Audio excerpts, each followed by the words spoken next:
Hi అండి, welcome to my channel. ఈరోజు మీకోసం నేను కొన్ని గోల్డ్ ఇయర్ రింగ్ కలెక్షన్స్ తీసుకొచ్చానండి. చాలా బ్యూటిఫుల్గా ఉన్నాయి. ఇందులో బుట్టకమ్మలు, చాందబాలి అన్నీ ఉన్నాయండి. ఎవరికైనా నచ్చినట్లయితే స్క్రీన్ షాట్ తీసుకోండి. అలాగే మన ఛానల్ ఎవరైనా కొత్తగా చూస్తున్నట్లయితే ప్లీజ్ అండి సబ్స్క్రైబ్ చేసుకోండి, లైక్ చేయండి, షేర్ చేయండి. దానివల్ల మన వీడియో ఇంకొంతమందికి రీచ్ అవుతుందండి.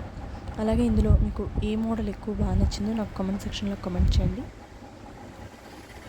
ఇవి లైట్ వెయిట్లో కూడా మనం చేసుకోవచ్చండి. నేను వెయిట్ మెన్షన్ చేయలేదు, బట్ చాలా బ్యూటిఫుల్గా ఉన్నాయండి. ఏవైనా నచ్చితే మాత్రం ఏ మోడల్ నచ్చిందో కామెంట్ సెక్షన్లో కామెంట్ చేయండి. థ్యాంక్ యూ అండి. Thank you all.